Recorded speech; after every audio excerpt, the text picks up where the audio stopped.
અરવિંદ કેજરીવાલે આરએસએસના વડાને પત્ર લખ્યો. કેજરીવાલે પત્રમાં મોહન ભાગવતને દિલ્હીની ચૂંટણી અંગે કેટલાક સવાલ કર્યા. પત્રમાં કેજરીવાલે ભાજપ પર દિલ્હીમાં વોટ ખરીદવાનો આક્ષેપ કર્યો.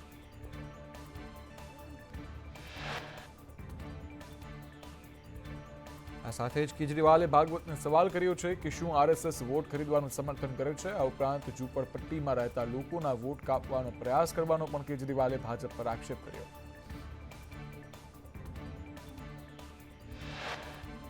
સૂત્રો પ્રમાણે મનમોહન સિંહના સ્મારક માટે રાજઘાટ રાષ્ટ્રીય સ્મારક અથવા કિસાન ઘાટ પાસે 1 થી 1.5 એકર જમીન આપી શકાય છે. શહેરી વિકાસ મંત્રાલયના અધિકારીઓએ સ્મારક માટે રાજઘાટ અને તેની આસપાસના વિસ્તારોની મુલાકાત લીધી. વર્ષ 2025માં ખેડૂતો અને પેન્શનર્સ માટે રાહત જોવા મળી રહી છે. ખેડૂતોને 2 લાખ સુધી ગેરંટી વિના લોન મળશે.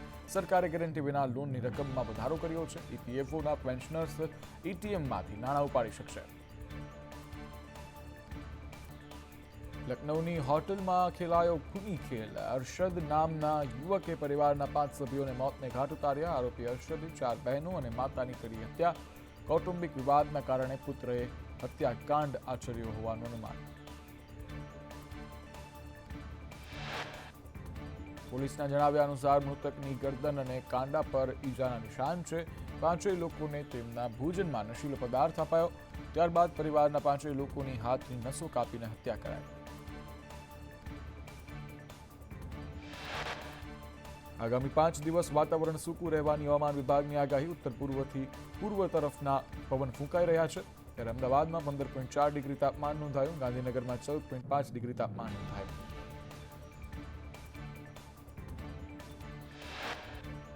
સુરતમાં પાટીદાર દીકરીના વરઘોડા મુદ્દે આવેદન. સર્વ સમાજ અને સંસ્થાઓ દ્વારા સુરત કલેક્ટરને આવેદન અપાયું. આવેદનપત્રમાં કસૂરવાર વિરુદ્ધ કાર્યવાહી કરવા માટેની માંગ ઉઠી.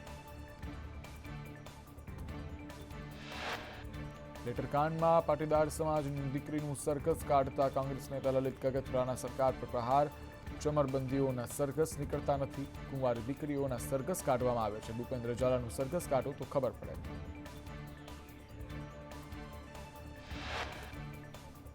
અમરેલીના વિવાદ પર પાટીદાર નેતા દિનેશ બાંભણિયાનું નિવેદન. દીકરીઓના સર્કસ ના કાઢવા જોઈએ. સર્કસ આરોપીઓ અને બુટલેગરના કાઢવા જોઈએ.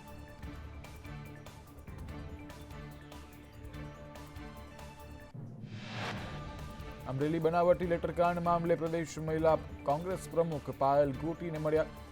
જેની ઠુમ્મરે જેલમાં પાયલ ગોટી સાથે મુલાકાત કરી. જેની ઠુમ્મરે કહ્યું, પાયલના પરિવાર સાથે વિઠ્ઠલપુરમાં રહીશ.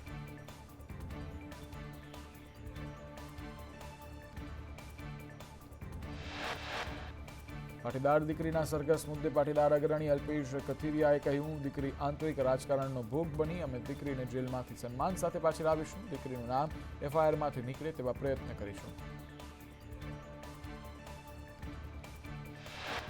લેટરકાંડમાં પટેલ સમાજની દીકરીનું સરઘસ કાઢવા મુદ્દે ભાજપ પ્રવક્તા શ્રદ્ધા રાજપૂતે કહ્યું, ભાજપની દીકરી પણ દીકરીની સાથે છે. કોંગ્રેસ રાજકીય રોટલો શેકી રહી છે.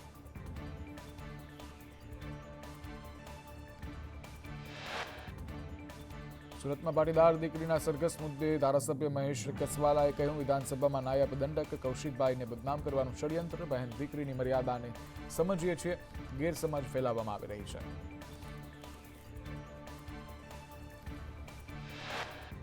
આરોપી દીકરીના સરઘસ મુદ્દે ઋષિકેશ પટેલે કરી સ્પષ્ટતા. કહ્યું, દીકરીનું સરઘસ કાઢ્યું એ કોંગ્રેસની તદ્દન ખોટી વાત. પોલીસે નિયમ પ્રમાણે કાર્યવાહી કરી. આરોપીનું સરઘસ નહીં પણ રિકન્સ્ટ્રક્શન કરાયું.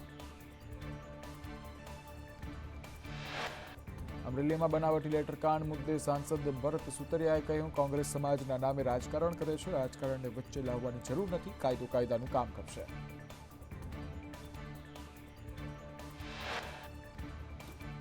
અમરેલીમાં આરોપી પાટીદાર દીકરી મુદ્દે એસપી સંજય ખરાતનું નિવેદન. દીકરીનું કોઈ સરઘસ કઢાયું નથી. ઘટનાનું રિકન્સ્ટ્રક્શન કરાયું હતું. બનાસકાંઠા જિલ્લાને 2 ભાગમાં વહેંચવામાં આવશે. બનાસકાંઠામાંથી અલગ થરાદ જિલ્લો બનાવવા કેબિનેટની મંજૂરી. નવા જિલ્લામાં 5 થી 6 તાલુકાનો સમાવેશ થઈ શકે છે. થરાદ, સુઈગામ, વાવ, દિયોદર તાલુકાનો થઈ શકે છે સમાવેશ.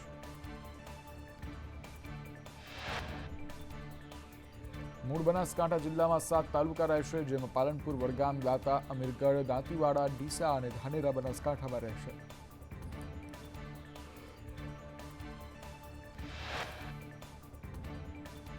રાજ્ય સરકારના પ્રવક્તા ઋષિકેશ પટેલે કહ્યું, બનાસકાંઠા જિલ્લા વિભાજનને કેબિનેટની મંજૂરી. ગુજરાતને વધુ એક જિલ્લો વાવ થરાદ મળ્યો.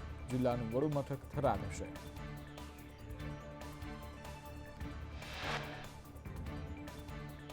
થરાદને જિલ્લો જાહેર કરતા પૂર્વ MP સહિત ભાજપના કાર્યકરોએ ઉજવણી કરી. નવા જિલ્લાનું વડું મથક થરાદ બનતા લોકોમાં ખુશી.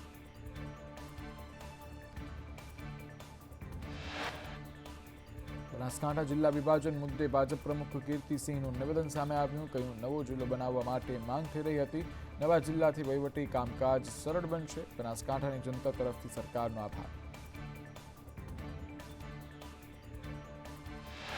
બનાસકાંઠા વિભાજનને લઈ ગિનીબેન ઠાકોરે કહ્યું, જિલ્લા વિભાજનનો નિર્ણય એકતરફી. વિભાજન માટે આગેવાનો કે ધારાસભ્યોના મંતવ્ય ન લીધા. જિલ્લાના વિભાજનથી લોકોને ફાયદો થશે.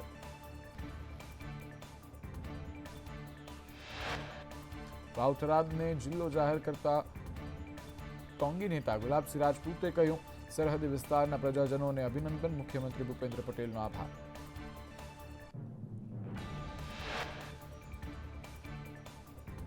બનાસકાંઠા જિલ્લાના વિભાજન મુદ્દે રાજનીતિ ગરમાઈ. જિલ્લા કોંગ્રેસ પ્રમુખ ભરતસિંહે ભાજપ પર પ્રહાર કરતા કહ્યું, જિલ્લા વિભાજનની વાતમાં ભાજપની બેધારી નીતિ. રાજસ્થાનમાં ભાજપ સરકારે 9 જિલ્લા રદ કર્યા.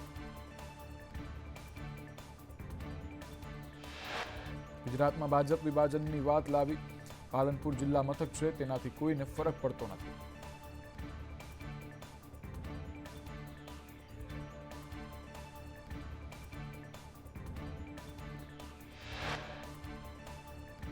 બનાસકાંઠા જિલ્લાના વિભાજનમાં કાંકરેજનો થરાદ જિલ્લામાં સમાવેશ કરાતા વિવાદ. શિહોરીમાં આગેવાનોએ એકઠા થઈ વિરોધ નોંધાવ્યો. કાંકરેજને બનાસકાંઠા અથવા પાટણમાં રાખવા માટેની માંગ.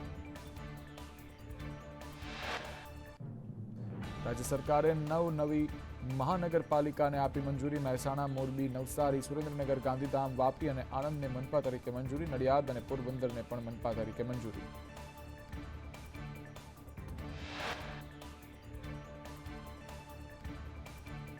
નવી 9 કોર્પોરેશનમાં મ્યુનિસિપલ કમિશનરની નિયુક્તિ. મોરબી મ્યુનિસિપલ કમિશનર તરીકે સ્વપ્નિલ ખરે, આણંદ મ્યુનિસિપલ કમિશનર તરીકે મિલિંદ બાપના અને નડિયાદ મ્યુનિસિપલ કમિશનર તરીકે મિરાંતના.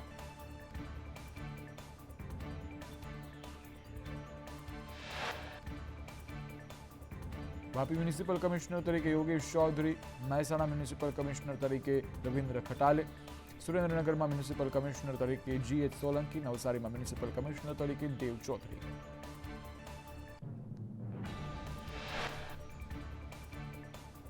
પોરબંદરમાં મ્યુનિસિપલ કમિશનર તરીકે HJ પ્રજાપતિ, ગાંધીધામમાં મ્યુનિસિપલ કમિશનર તરીકે MP પંડ્યા. નવી મનપા આજથી જ આવશે અસ્તિત્વમાં.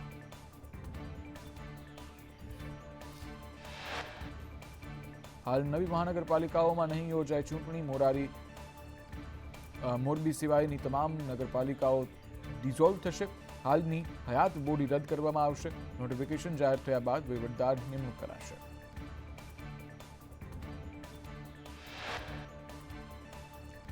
મોરબીને મહાનગરપાલિકાનો દરજ્જો મળતા રાજકીય પક્ષોમાં ખુશી. સરકારના નિર્ણયને ભાજપ કોંગ્રેસ નેતાઓએ આવકાર્યો. કહ્યું, મોરબી હવે વિકાસલક્ષી કામો તેજ ગતિએ થશે.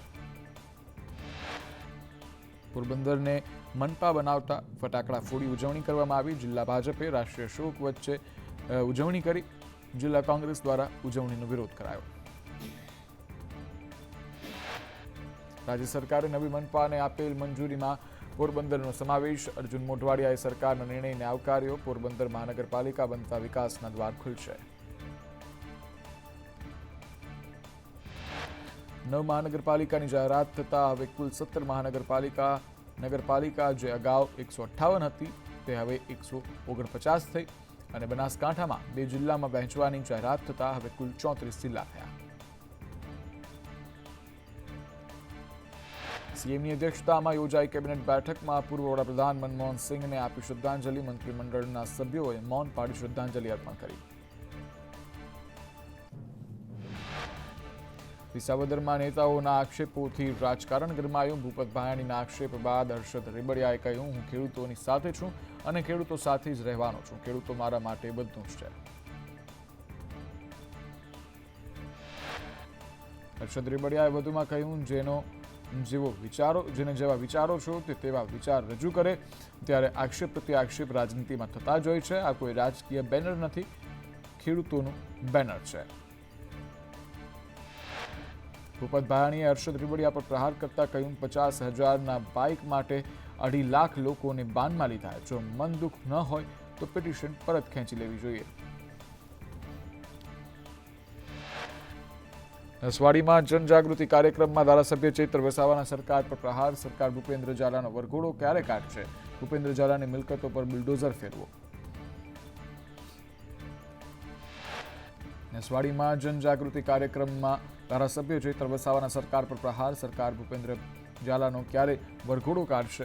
સાથે જ તેઓએ ખ્યાતિકાંડમાં પણ પીએમજયના અનેક પ્રશ્નો ઉઠાવ્યા.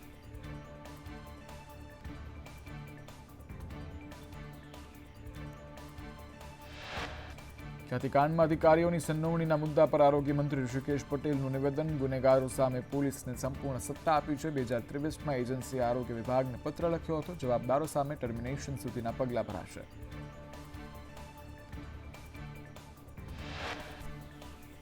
ધોળકાના સિંદરેજમાં ખેડૂતો ગ્રામજનોનો પંચાયતને ઘેરાવ. હાઈવે માટે ગેરકાયદે માટી ખનન થતું હોવાના આક્ષેપ કરાઈ રહ્યા છે. સિંદરેજના સરપંચે કંપનીઓને માટી વેચી રોષ જોવા મળ્યો. મહેસાણામાં જર્જરિત શાળાઓના નવીનીકરણમાં સરકારની ઢીલી નીતિ. જિલ્લામાં ઓરડા બનાવવા 1324 વર્ક ઓર્ડર જે છે તે ઇસ્યુ કરવામાં આવ્યા છે, જેની સામે 724 ઓરડા જ બન્યા છે. પાલનપુર અનુસૂચિત જાતિના છાત્રાલયમાં હલકી ગુણવત્તાનું ભોજન પીરસાતા વિદ્યાર્થીઓએ જિલ્લા કલેક્ટરને આવેદન પાઠવ્યું. જિલ્લા કલેક્ટરને આવેદન પાઠવી ગુણવત્તાયુક્ત ભોજન પીરસવા કરી માંગ. ગોધરામાં કલેક્ટર કચેરીએ ભૂમાફિયાઓ સામે આદિવાસી સમાજના ધરણા. ભૂમાફિયાઓએ પચાવી પાડેલી જમીન પરત મેળવવા માંગ સ્વીકારવામાં નહીં આવે ત્યાં સુધી ધરણા ચાલુ રાખવાની ચીમકી. અરવલ્લી ડીડીઓની સફાઈને લઈ અનોખી પહેલ. જિલ્લા પંચાયત ખાતે સ્વચ્છતા કંટ્રોલ રૂમ શરૂ કરાયો. ફોટા સાથે સરનામું મોકલવાથી ગંદકી દૂર કરાશે.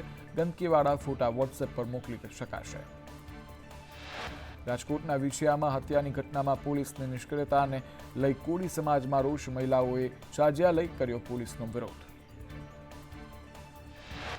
વડોદરાના અકુટાની અંબિકા સ્ટોરમાં પુરવઠા વિભાગના દરોડા. વેપારી રસ્તા પર સસ્તા અનાજની દુકાનના ટર્પેન્ટાઇનનો વેપાર કરતો હતો.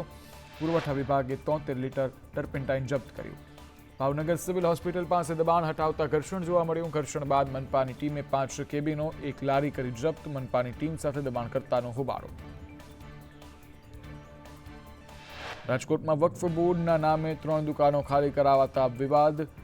10થી વધુ લોકોએ આવીને દુકાન ખાલી કરી. કોઈ પણ નોટિસ વગર દુકાન ખાલી કરી હોવાના ભાડુઆતોના આક્ષેપ.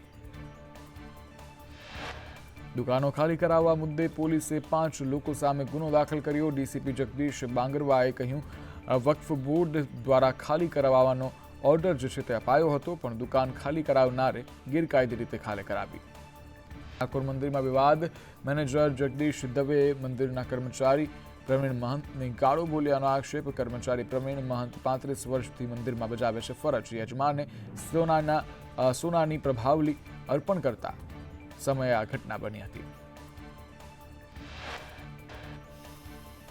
અમદાવાદમાં વિદ્યાર્થીને ઢોર માર માર્યા બાદ નાલંદા સ્કૂલના આચાર્યનું નિવેદન. ઘટનાને લઈ મેનેજમેન્ટ શિક્ષક સામે પગલાં લેશે. અમે શિક્ષક પાસેથી માફીપત્ર લીધું છે.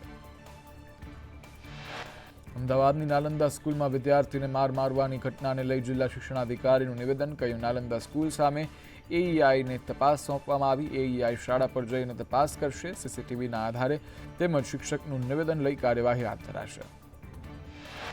નર્મદાના નાંદોદમાં સાધ્વીએ સાધુને લાફો માર્યો. જમીન વિવાદમાં પોલીસની હાજરીમાં સાધુને લાફો મારવામાં આવ્યો. આશ્રમ પર પથ્થરમારો કર્યો હોવાનો સાધ્વીનો આક્ષેપ.